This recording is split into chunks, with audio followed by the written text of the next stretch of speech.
بسم اللہ الرحمن الرحیم۔ السلام علیکم۔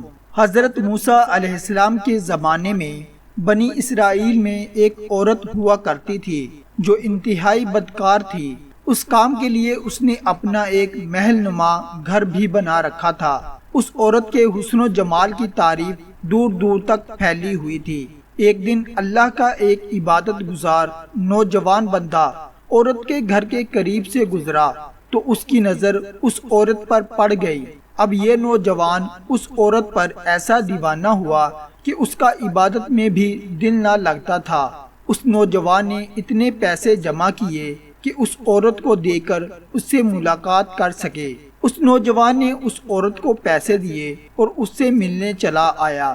جب یہ نوجوان عورت کو ملنے آیا تو اچانک نوجوان کے دل میں خیال آیا کہ میں تو ساری عمر اللہ کی عبادت میں مشغول رہا ہوں، اگر آج یہی مجھے موت آ گئی تو میں اپنے رب کو کیا منہ دکھاؤں گا۔ یہ سوچ کر وہ نوجوان وہاں سے اٹھا اور چلا گیا۔ عورت اسے صدائیں دیتی رہی مگر اس نوجوان نے کہا کہ مجھے اپنے رب سے ڈر لگتا ہے اور وہاں سے چلا گیا۔ جب اس خاتون نے اس نوجوان کی باتیں سنی تو اس کے دل میں بھی اللہ کا خوف پیدا ہو گیا۔ اس عورت نے توبہ کرنے کی ٹھان لی۔ یہ اپنے تمام گناہ چھوڑ کر اپنے رب کی رضا چاہتی تھی، اس لیے اپنے گھر سے نکلی اور حضرت موسیٰ علیہ السلام کا پتہ معلوم کرتے ان تک یا پہنچی۔ حضرت موسیٰ علیہ السلام اس وقت ایک مجمع کو دین کی دعوت دے رہے تھے۔ اس عورت نے کسی آدمی کے ہاتھ پیغام بھیجا کہ میں حضرت موسیٰ علیہ السلام سے بات کرنا چاہتی ہوں۔ اس آدمی نے مجمع میں اونچی اونچی آواز میں چلانا شروع کر دیا اور کہا کہ یہ عورت آپ سے ملنا چاہتی ہے۔ چونکہ اس عورت سے سارا زمانہ واقف تھا اس لیے حضرت موسیٰ علیہ السلام کو بہت غصہ آیا اور انہوں نے اس آدمی سے کہا کہ جاؤ اور اسے کہو میں اس سے ملاقات نہیں کر سکتا۔ جب ایک نبی نے اس عورت سے ملنے سے انکار کر دیا تو وہ عورت روتی ہوئی گھر پہنچی اور اللہ کے سامنے سجدے میں گر گئی، اللہ سے اپنے گناہوں کی معافی مانگنے لگی۔ اتنے میں دروازے پر دستک ہوئی۔ اس عورت نے فیصلہ کیا کہ وہ دروازہ نہیں کھولے گی اور اب کبھی بھی برائی کی طرف نہیں جائے گی۔ لیکن جب دروازے پر زیادہ زور سے دستک ہونے لگی تو عورت نے دروازہ کھولا۔ سامنے حضرت موسیٰ علیہ السلام کھڑے تھے۔ حضرت موسیٰ علیہ السلام نے اس عورت سے کہا جب میں نے تم سے ملاقات کرنے سے انکار کر دیا تو جبرائیل علیہ السلام میرے پاس آئے اور کہا کہ اللہ تعالیٰ فرماتا ہے میرے پیغمبر سے کہہ دو کہ میری ایک بندی اس سے میرا راستہ پوچھنے آئی تھی تو اس نے اسے ڈانٹ دیا۔ حضرت موسیٰ علیہ السلام نے کہا کہ اللہ نے مجھے حکم دیا ہے کہ تم اس عورت کے گھر جاؤ اور اس سے کہو کہ اللہ نے تمہاری توبہ قبول کر لی ہے اور اللہ تم سے اتنا خوش ہے کہ اس نے تمہارے سارے گناہ معاف کر دیے ہیں۔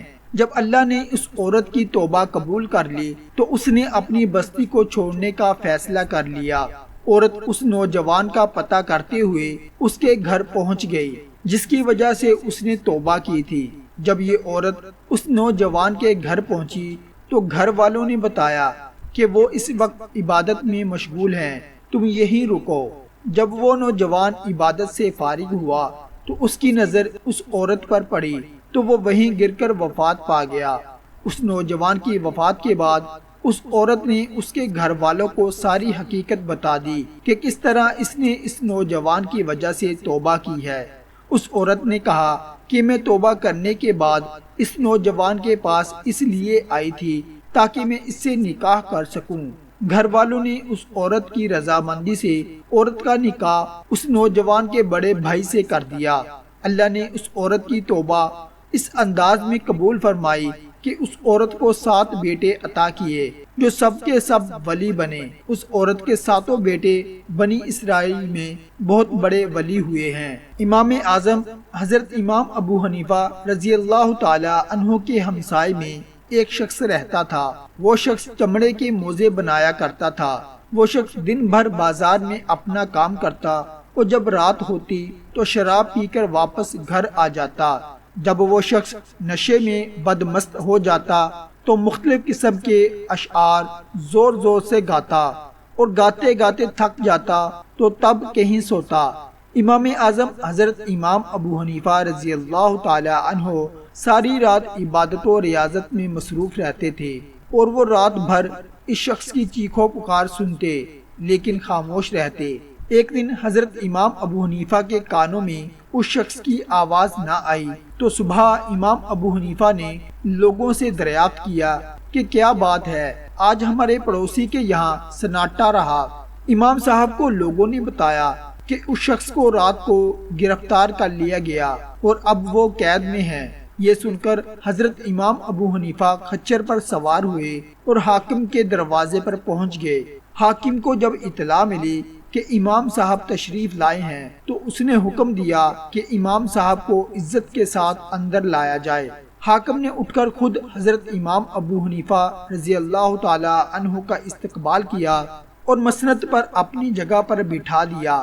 حاکم نے بڑے ادب سے پوچھا، امام صاحب میرے لائق کوئی خدمت؟ تو امام صاحب نے فرمایا، میرا ایک پڑوسی ہے جسے تمہارے سپاہیوں نے گرفتار کر لیا ہے، میں چاہتا ہوں کہ آپ اسے رہا کر دیں۔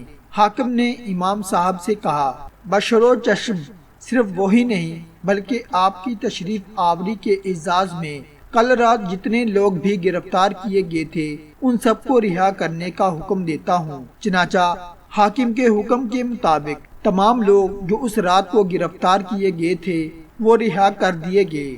لوگ خوشی خوشی اپنے اپنے گھروں کو چلے گئے۔ امام صاحب واپس تشریف لائے تو پیچھے پیچھے آپ کا پڑوسی بھی آ گیا۔ جب وہ اپنے دروازے پر پہنچا تو امام صاحب نے فرمایا، تمہیں کھو کر ہم نے بڑی تکلیف اٹھائی ہے۔ وہ کہنے لگا، آپ نے میری حفاظت کی، میرا خیال رکھا، اللہ آپ کو جزائے خیر دے گا۔ آپ کے پڑوس سے مجھے کتنا فائدہ ہے، اللہ کی قسم آج سے شراب کا ایک قطرہ بھی میرے لیے حرام ہے اور ہمیشہ رہے گا۔ کہتے ہیں کہ آپ کا وہ پڑوسی اپنی توبہ پر آخر وقت تک قائم رہا، پھر کبھی کسی نے اسے شراب پیتے اور شور و گل مچاتے نہیں دیکھا۔ سبحان اللہ۔